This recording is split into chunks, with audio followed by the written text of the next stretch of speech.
В результате возникновения очагов возгорания в нескольких селах Галского района в здании администрации было проведено оперативное совещание, в котором приняли участие министр МЧС Республики Абхазия Лев Квицения, глава Галского района Константин Пилия и его заместители, а также руководители ПСЧ районных подразделений.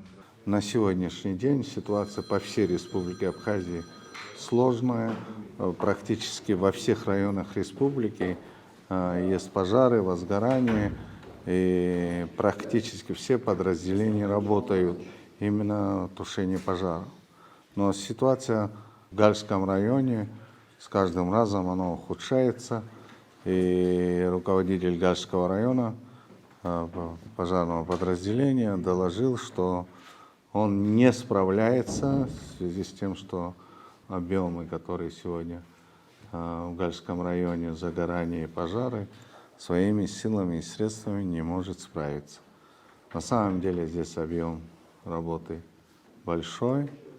Есть определенные места, где есть угроза для населения, поэтому мы вынуждены были приехать сюда, посмотреть обстановку и вызвать дополнительно силы и средства для того, чтобы поддержать и локализовать пожары в Гальском районе.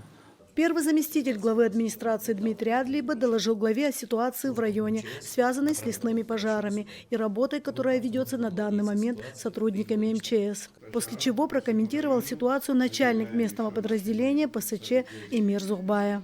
Из-за ветреной погоды в село Отобая был вызов. Въехали туда ребята, с тех пор до данного момента, уже 12 почти, еще не возвращались в часть. Было вызвано 3 экипажа Сачамчильского района, которые в данный момент работают в Верхней Баргепе. До этого наши ребята местные работали в Нижней Баргепе. Сейчас все 3 экипажа находятся в Верхней Баргепе. Еще дополнительные силы вызваны в Сагудзели, Сухуми. В результате было принято решение выехать на место происшествия, где сразу в нескольких селах Галского района одновременно разгорелись лесные пожары. На место возгорания поехали все участники совещания и наша съемочная группа ГАЛ-ТВ. Огонь, который возник предположительно в результате сжигания сухостоя, перекинулся на орешники, винограды, эвкалипты, а затем сараи и деревянные постройки. Из-за порывистого ветра локализовать пожар сразу не удалось. Он распространился и обрушился на близлежащие дома. В тушении пожара были задействованы 7 пожарных расчетов и несколько бригад, которые прибыли немедленно после оценки обстановки министром ПЧС и главой Галского района Константина Пилия. Несмотря на оперативное реагирование всех служб, шквалистый ветер разносил искры пламени повсюду, и ситуация стала выходить из-под контроля. В результате мощных пожаров горели поля и лесополоса на территории около 600 гектаров.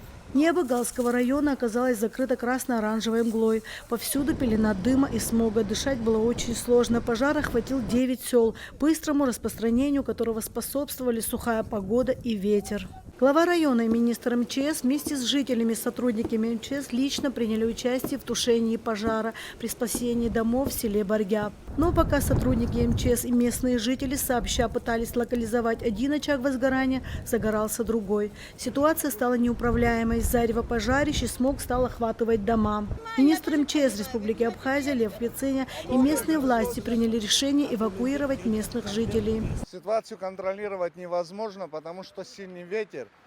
При ветре идет верховой огонь, его контролировать невозможно. Огонь быстро, мгновенно перекидывается в другие дома. Поэтому просьба, мы обращаемся к местным жителям, чтобы они забрали документы, личные вещи, машины, что возможно. Если в доме есть дети, взрослые, неважно, надо покидать, уходить. И мы будем до конца бороться, делать все возможное.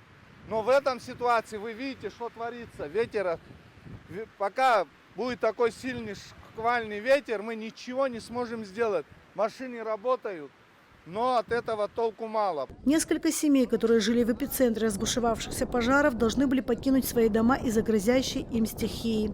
Контейнеровоз Управления городского хозяйства и автобус районного отдела образования вывозил людей временно в районный дом культуры. Работы продолжались всю ночь до самого утра. Угрозы для жилого сектора сейчас нет, но огонь потушен не полностью. В труднодоступных местах он еще тлеет. В результате пожара пострадало 3 жилых дома в селе Верхний Баргяб, хозяйственные постройки, амбары и коровники сельчан. Последствия и причины произошедшего природного бедствия уточняются и устанавливаются соответствующими службами. Анжела Убилава, Илона Микава, Бек Ашония, Гал ТВ.